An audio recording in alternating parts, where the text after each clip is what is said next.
In this one here, we got cancellations and refunds. Again, Yeah. kind of what it says on the tin, right? Oh, I'll have a little scroll down so you can show you. There's some data points that are missing in this as well. But you can kind of see, it's just basically showing the cancellations and the refunds that you're getting by product. Yeah, this isn't the best slide to show on this one. so as I Cool. understand, once the brand that houses or if some products or an aggregator that houses some brands or someone who houses aggregators comes here and they have, again, all the kind of metrics quickly. Like they need to check the traffic, the sales, say of specific brand because the brand is asking for it, or because they're running the brand and they need to, just to grow the sales, etc. So here they have it.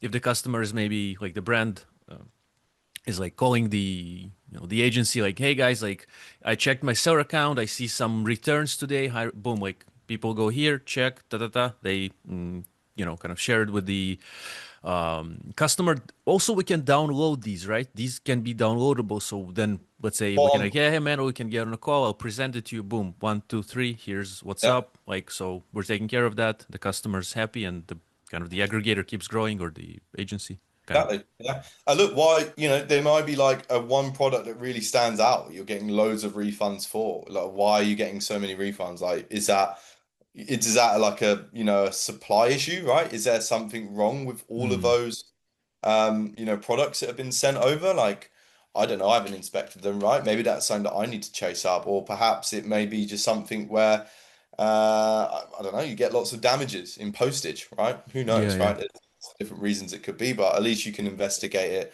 product by product this way. Mm-hmm, mm-hmm. Okay, okay.